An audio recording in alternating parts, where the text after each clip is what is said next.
본 마음 들여다보기. 초등학생 딸아이를 데리고 외출하려는데 문 앞에서 아이가 작아진 샌들을 신고 나가겠다고 한다. 샌들이 작아 제대로 신겨지지 않았고 슬리퍼처럼 질질 끌고 다녀야 해서 다소 신경이 쓰였다. 하지만 급하기도 하고 아이와의 실랑이가 싫기도 하고 해서 그냥 신긴 채로 나왔다. 주차장에 왔을 때 뒤에서 쿵 하는 심상치 않은 소리가 들렸다. 아이가 넘어진 것이다. 순간 확 짜증이 일었다. 새로 산 다른 샌들도 있는데 꼭 그 신발을 신어야 했어? 엄마가 그거 신지 말라니까 왜 신어가지고 이 모양이야? 신었으면 똑바로 신어야지. 바보같이 왜 넘어지고 그래? 엄마가 앞을 똑바로 보고 다니라고 했어, 안 했어? 나도 모르게 소리를 질렀다. 아이는 엉엉 울다가 엄마의 신경을 거스르지 않으려고 눈치를 보며 행동한다. 이런 아이를 보니 아이에게 미안하기도 하고 소리 지르는 나도 밉고 짜증이 난다. 왜 이럴까?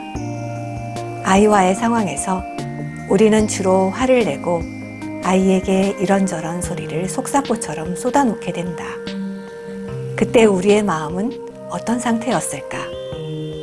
아이가 넘어졌는데 왜 화가 났을까? 마음 들여다보기를 해보자. 처음에는 분명 염려로 시작했을 것이다. 하지만 다치지 않은 것을 확인한 후부터 화가 나기 시작한다. 신발을 버렸어야 했는데 중요한 일이 아니라고 미뤄둔 나에 대한 화. 아이에게 자초지종을 물어보지도 않고 쏟아부은 경솔함에 대한 화. 급한 나의 성격 때문에 또 아이에게 상처를 준 것 같은 미안함에 대한 화. 논리적으로 아이가 넘어지면 걱정이 되어야 하고 다치지 않았다면 안도가 되어야 한다. 화가 나는 것은 이치에 맞지 않다.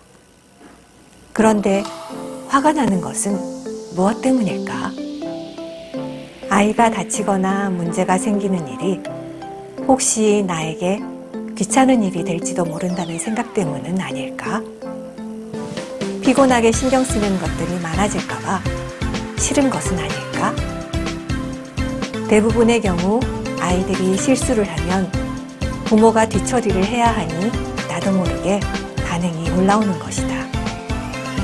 우리들의 마음은 이렇게 이기적이다. 이제 내가 이기적이라는 것을 알았으니 아는 것만으로도 우리는 효율적인 사고의 시스템을 만들 준비가 된 것이다. 가만히 나의 마음속을 들여다보라. 내 마음속 깊은 곳의 소리를 들어보라. 조금씩 진실이 보일 것이다.